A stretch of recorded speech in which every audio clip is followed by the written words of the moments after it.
Double vote ఉంటే నాకు software ఉన్నది, నేను తీసేయగలుగుతాను. కానీ వేరే రాష్ట్రాల్లో ఉంటే నా చేతిలో లేదు అని చెప్పి వారు చెప్పడం జరిగింది. మరి ఇది ఎలక్షన్ కమిషన్ ఆఫ్ ఇండియా మరి చట్టం ఏం చెప్తుంది? Section 17, 18, 62 of representative of peoples act ఏం చెప్తుంది? భారతదేశ పౌరుడికి ఎక్కడో దగ్గర ఒకే దగ్గర ఓటు ఉండాలని చెప్తుంది. కాబట్టి దానిపైన మీరు చర్యలు తీసుకుంటున్నారా అని మేము వారి దృష్టికి తీసుకొచ్చినాం. వారు ఏమన్నారంటే, మీరు లేవనెత్తినటువంటి సమస్య చాలా ముఖ్యమైన సమస్య, చట్ట ప్రకారంగానే మీరు అడిగినరు, మేము ఇప్పుడే ఆలోచన చేస్తున్నాము సాఫ్ట్వేర్ కోసం అని చెప్పడం జరిగింది. మా ముఖ్యమైనటువంటి రిప్రజెంటేషన్ లోపల అది ముఖ్యమైనటువంటి సమస్య, అది వారి తీసుకొచ్చాము. వారు మాకు ఏం హామీ ఇచ్చారంటే, వీఆర్ ఆన్ ది జాబ్. చాలా రాష్ట్రాల్లో పట మరి సమస్య ఉన్నది. ఢిల్లీ మహానగరం చాలా రాష్ట్రాల నుంచి ఇక్కడ వచ్చి బతుకు తెరువు కోసం వచ్చారు. ఇక్కడ ఓటు ఉంది, వేరే రాష్ట్రాల్లో ఓటు ఉంది. కాబట్టి వారికి ఎక్కడో దగ్గర ఓటు వేసుకునే హక్కు ఉండాలి కదా. ఎందుకంటే స్పెషల్ ఇంటెన్సివ్ రివిజన్ అనేది మళ్ళీ ఒక 20 ఏళ్ళ వరకు జరగదు. కాబట్టి జరిగేది ఏదో పకడ్బందీగా చెయ్యండి అని చెప్పడానికి మాత్రమే మా ప్రయత్నం. తదనంతరము 2-3 సమస్యలు ఉన్నాయి. బిఎల్ఓస్ ఎవరైతే బూత్ లెవెల్ ఆఫీసర్ని అపాయింట్ చేశారో చాలా తక్కువైనప్పటికీ కూడా వాళ్ళు ఒక ఫామ్ కూడా చదవలేని పరిస్థితిలో ఉన్నారు. కాబట్టి మరి అలాంటి వాళ్ళు కొంతమంది ఉన్నారని ఇదివరకే హైదరాబాద్లో వారి దృష్టికి తీసుకొచ్చాము. అది కూడా వారు మేము ఈ రివిజన్ అనేది చాలా ముఖ్యము, అలాంటి వాళ్ళను మేము రీప్లేస్ చేస్తామని చెప్పి కూడా చెప్పడం జరిగింది. ఓవరాల్గా స్పెషల్ ఇంటెన్సివ్ రివిజన్ని అది మంచిది, తప్పనిసరిగా జరగాలి. మా పార్టీ తరఫున, టీఆర్ఎస్ పార్టీ తరఫున తెలంగాణ రాష్ట్రం లోపల 35,000 మందిని బూత్ లెవెల్ అసిస్టెంట్స్ని మా పార్టీ నియమించింది. వాళ్ళు చురుగ్గా ప్రతి బూత్ లెవెల్లో పనిచేస్తున్నారనే విషయాన్ని కూడా మేము చెప్పడం జరిగింది. వారు కూడా చాలా సంతోషాన్ని వ్యక్తపరిచారు. ఏది ఏమైనప్పటికీ కూడా మరి 2-3 రాష్ట్రాల లోపల ఓటర్ మహాశయుడు గిట్ట నమోదైతే చర్యలు ఏ విధంగా ఉంటాయనేది మా మొదటి ప్రశ్నకి వారు ఈ ప్రశ్న చాలా ముఖ్యమైన ప్రశ్న, ఇప్పుడు మా దృష్టిలో ఉన్న సమస్య. కాబట్టి దీన్ని మేము సాఫ్ట్వేర్ ఇంజనీర్స్ కూడా కూర్చోబెట్టారు, వాళ్ళతో కూడా మాట్లాడారు. కాబట్టి దీన్ని అతి త్వరలో మేము ఐడెంటిఫై చేస్తాము. ఈ ఎస్ఐఆర్ ప్రాసెస్లో this is a continuous process. కాబట్టి మేము దాన్ని తప్పనిసరిగా ఆలోచన చేస్తూ ఉన్నారు. మేము ఇచ్చిన రిప్రజెంటేషన్ని సానుకూలంగా వారు స్పందించడం జరిగింది.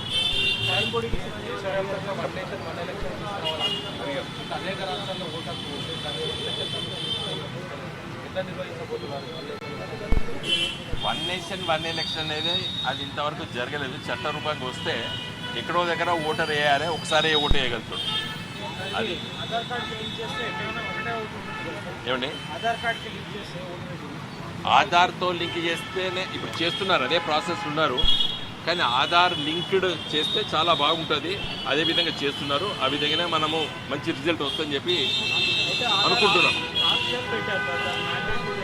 అదే సుప్రీంకోర్టు దాంట్లో Aadhaar card supreme court it's not a mandate ఉంది.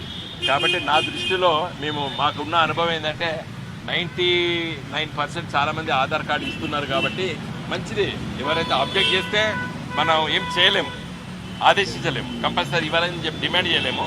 కాబట్టి చాలామంది ఇస్తున్నారు. కాబట్టి అది మంచిదే, ప్రాసెస్లో బట్టి అది చాలా ఉపయోగపడుతుంది ఆధార్ కార్డు.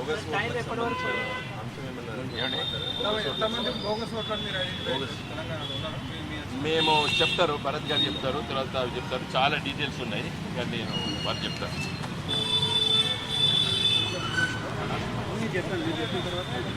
అందరికీ నమస్కారం.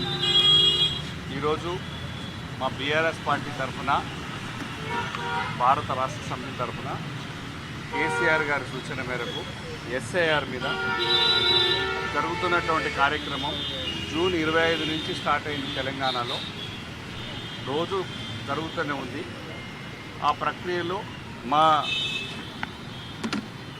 మా బూత్ లెవెల్ ఏజెస్, మా బిఎల్ఏస్ 35,655 మందిని మేము సెలెక్ట్ చేసుకొని విత్ ఫోన్ నెంబర్స్, ఆధార్ కార్డ్స్తో సహా బిఎల్ఓలకు అనుసంధానం చేసి వాళ్ళంతా కలిసి ప్రయాణం చేస్తున్నారు.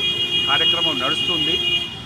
కాకపోతే ఏంటంటే అది స్లోగా నడుస్తుంది. ఇప్పటివరకు 5 to 10% కూడా కార్యక్రమం పూర్తి కాలేదు. దానికోసం మా అన్న వినోద్రావు గారు, సోమ భరత్ గారు, మేమందరం కలిసి ఇది సమయం సరిపోదంటే ఖచ్చితంగా దానికి సమయాన్ని బట్టి ఇచ్చుకుంటాము. గత రాష్ట్రాల్లో కూడా జరిగింది అది ప్రక్రియ, దానికోసం ఇబ్బంది లేదు. కాకపోతే ఏంటంటే పర్ఫెక్ట్గా చేయాలని చెప్పేసి మా పార్టీ ఆలోచన, కేసీఆర్ గారి ఆలోచన. తెలంగాణ రాష్ట్రం చుట్టూ ఉన్నటువంటి రాష్ట్రాలు ఏదైతే ఉన్నాయో, మహారాష్ట్ర బార్డర్లో, కర్ణాటక బార్డర్లో, ఒరిస్సా, ఛత్తీస్గఢ్, ఇటు ఏపీ బార్డర్లో కూడా ఉన్నటువంటి ఓటర్ అక్కడ ఇక్కడ కన్ఫ్యూజ్ కాకుండా వారికి ఒక సౌకర్యం ఈ ఎస్ఐఆర్ ద్వారా వచ్చేది ఏంటంటే, వారు ఎక్కడైనా సరే స్వేచ్ఛగా ఓట్లు వేసుకోవచ్చు. మా తెలంగాణలో వేసుకోవచ్చు. We are happy.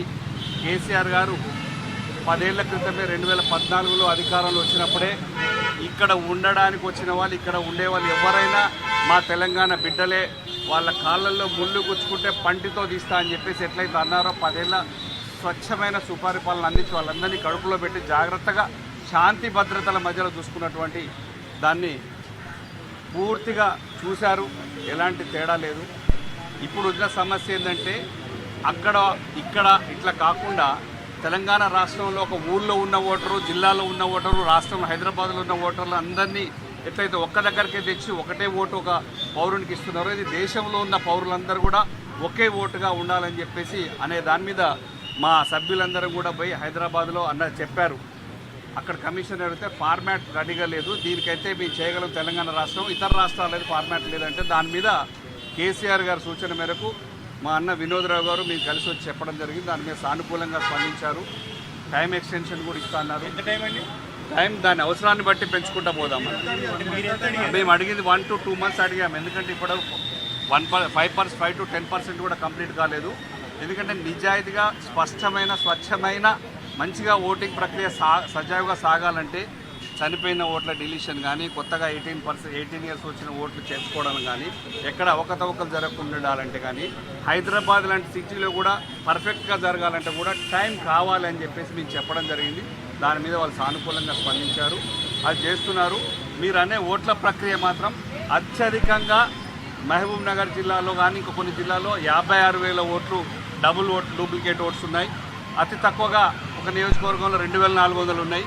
ఆన్ అండ్ యావరేజ్గా మాత్రం 16,000 ఓట్లను మా పార్టీ ఇప్పటికల్లా యావరేజ్గా కాన్స్టిట్యున్సీకి 16,000, ఒక్కొక్క కాన్స్టిట్యున్సీకి 16,000 ఓట్ల చొప్పున దాదాపు ఇప్పటికే మేము ఒక 16 లక్షల ఓట్లను డూప్లికేట్ ఓట్స్ను ఐడెంటిఫై చేయడం జరిగింది. మేము పార్టీకి మా పార్టీ దీని నుంచి ఎలక్షన్ కమిషన్కు రిపోర్ట్ ఇవ్వడం జరిగింది. దాని మీద